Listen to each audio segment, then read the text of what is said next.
Hello knitters, Barbara Benson here. I'm an independent knitwear designer who also likes to make videos here on my YouTube channel, Watch Barbara Knit. If you'd like to know more about my knitwear designs, please check in the description below, and there you will find a link to my Ravelry page where you can see all of the patterns I have available for you to get and knit up for yourself.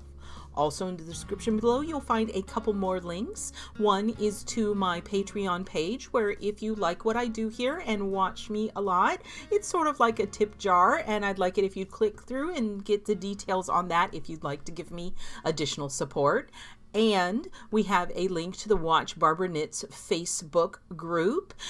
We'd love to have you come over and join us. It's a closed group, so it's a place where we can continue the conversations that we start here on the YouTube channel and also share pictures, because knitting is nothing if not a visual medium. Today I have, as promised in my most recent haul video, a book look for you, and it's not a book look. It's going to be a first of a kind. I've not done this. It's a magazine look for the Nomadic Knits magazine.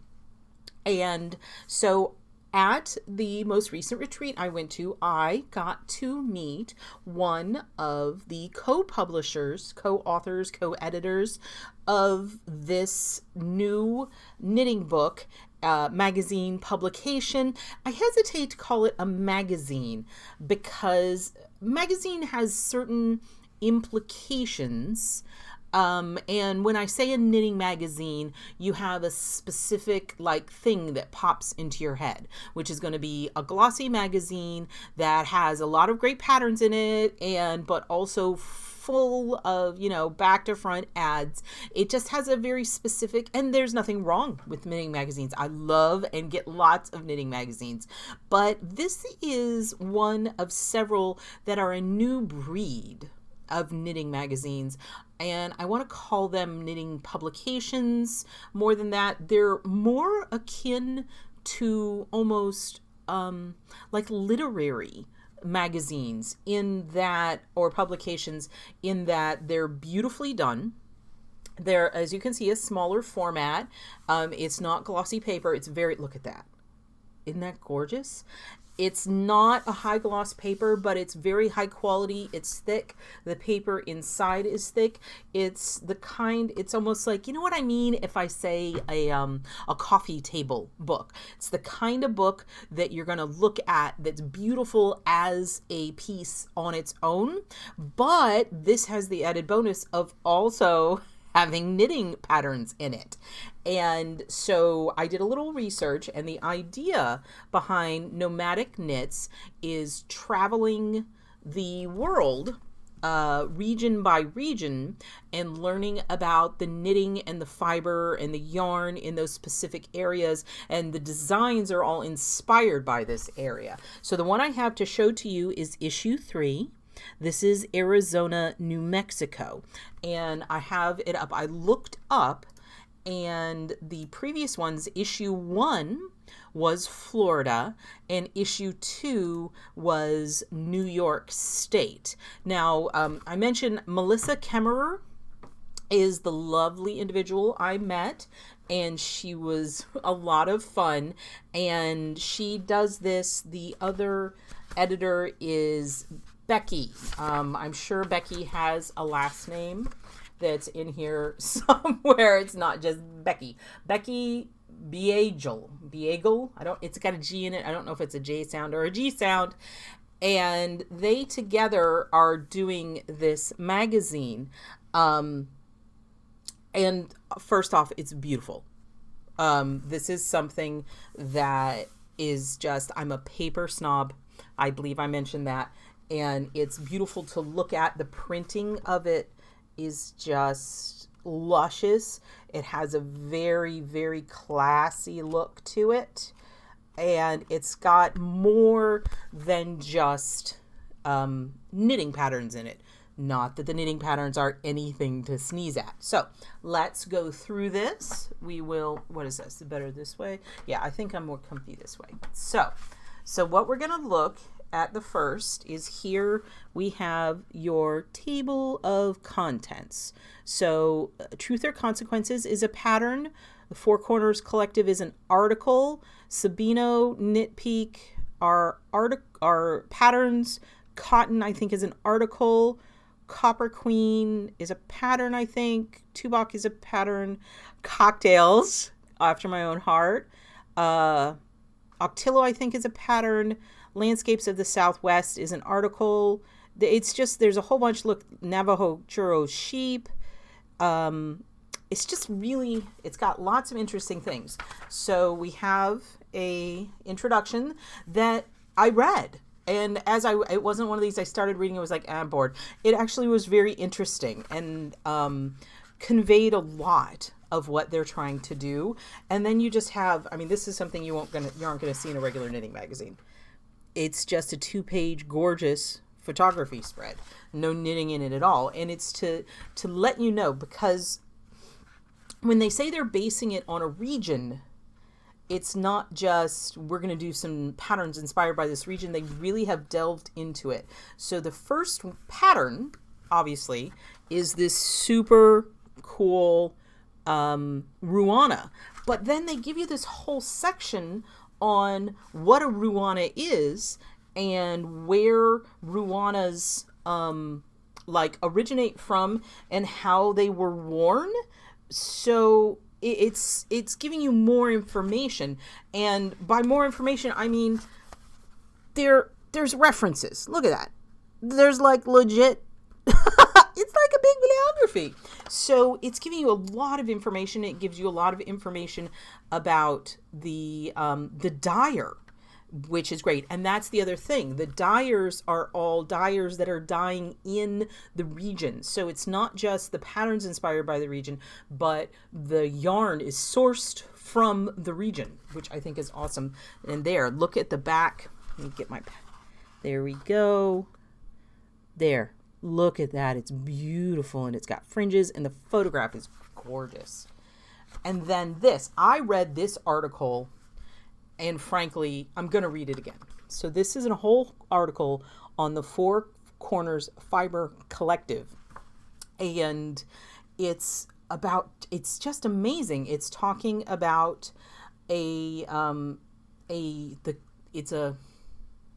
talking about starting a festival and then starting a collective. It's just, look at this yarn. Isn't that gorgeous? So this article was fascinating, and in sheepies, it's great. And she's got quotes throughout here that are lovely. Then we have a very cool sock pattern. And look, you know, you get me if you're going to have a Terry Pratchett quote in it. And Small Gods is my favorite Discworld book. So you got me there.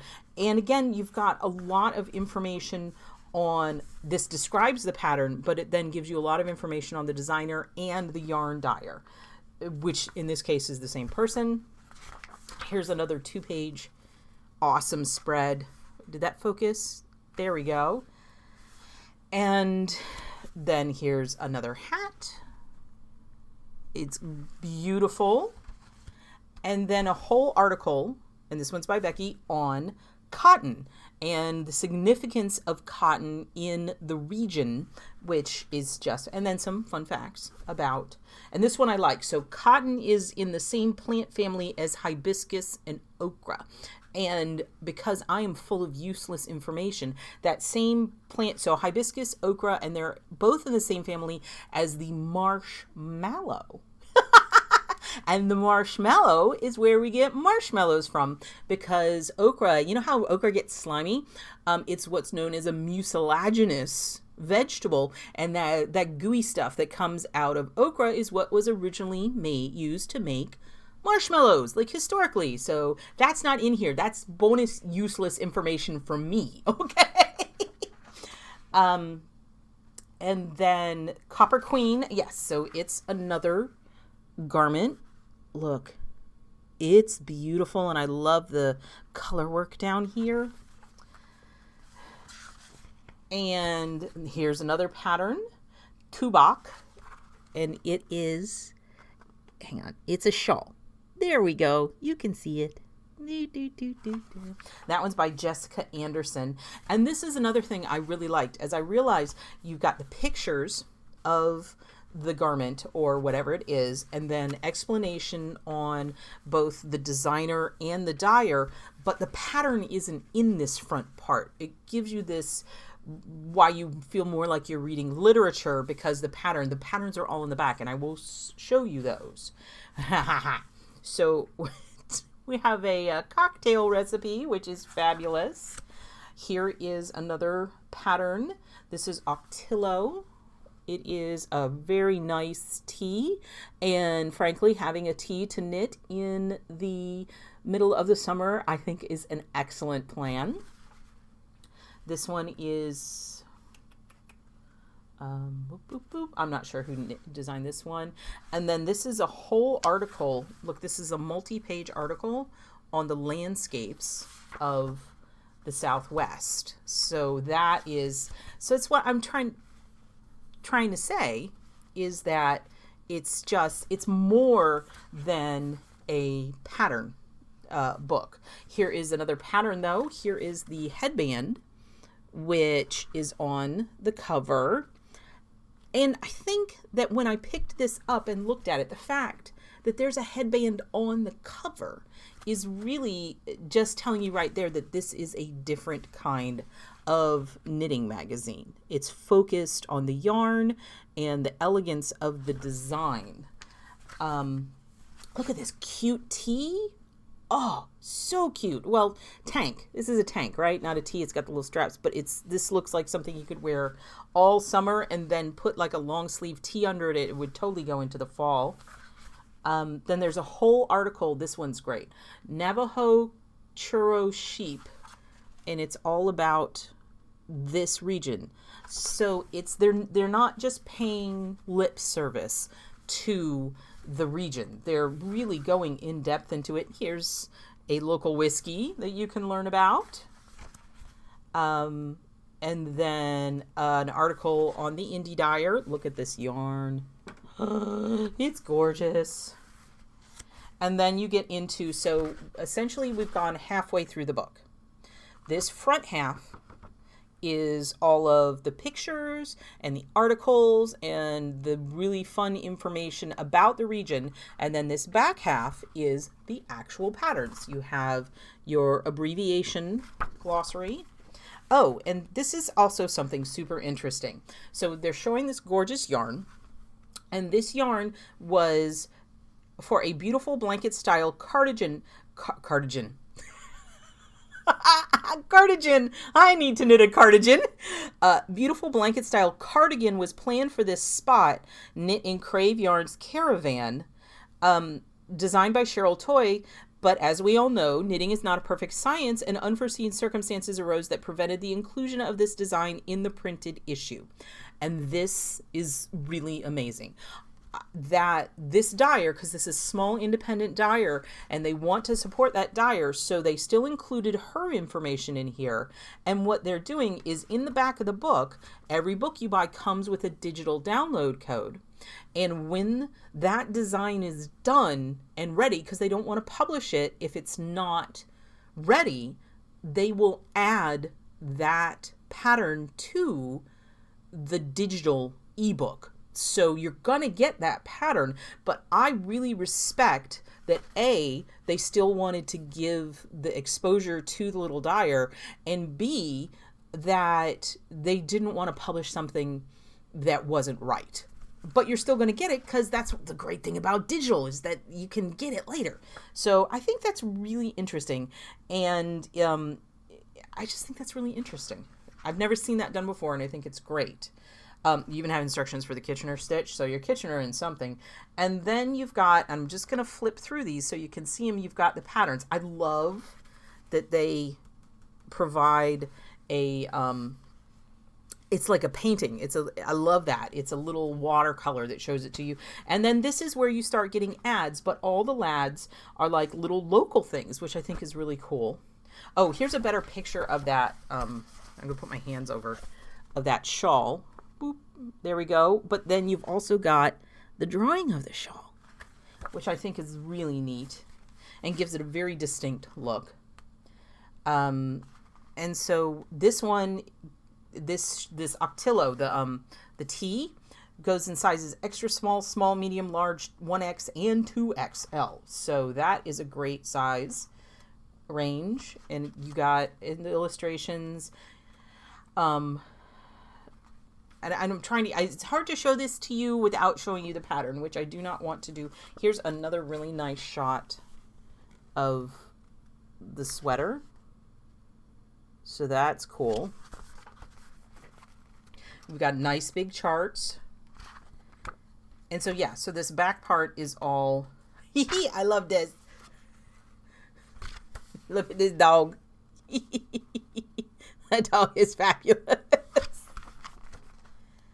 And so this will really show you what the Ruana looks like flat. Again, my stealthily positioned hands. Isn't that gorgeous? And then we have this whole back section. We have a few pages that are blank for your notes, which I write on all kinds of stuff.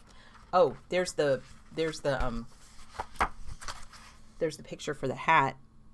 Very cool. And you've got the blank pages. You got little hexagon shaped page here. Hang on. You got little hexagon shaped pages. And then you've got, just in case you want to do your own color work. And that's it.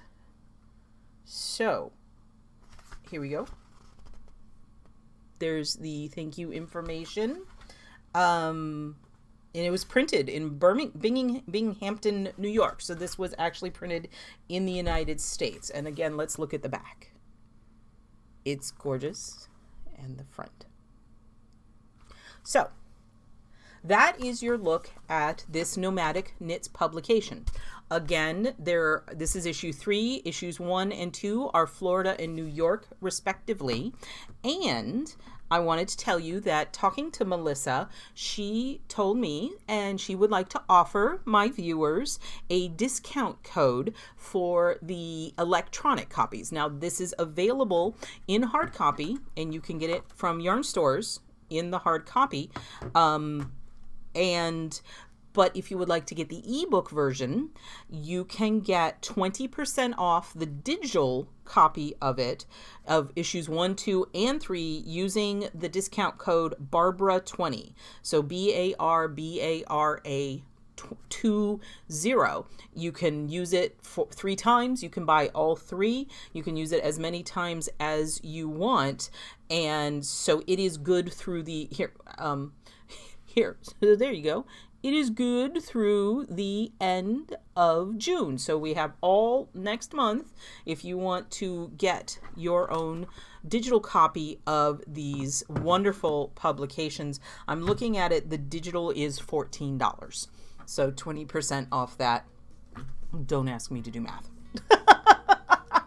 So I hope you enjoyed this look, and maybe this has introduced you into something, because I had seen a little bit of it, but I really didn't know a lot about what they were doing, and I find it fascinating, and I'm really looking forward to seeing what other regions that they examine, because I tell you, the articles, I love the patterns, but the articles were also really just absolutely fascinating. So I hope you liked this video. If you did, give it the thumbs up. And if you would like to be notified whenever I upload a new video, please click on that subscribe button and select notifications. Thank you so much.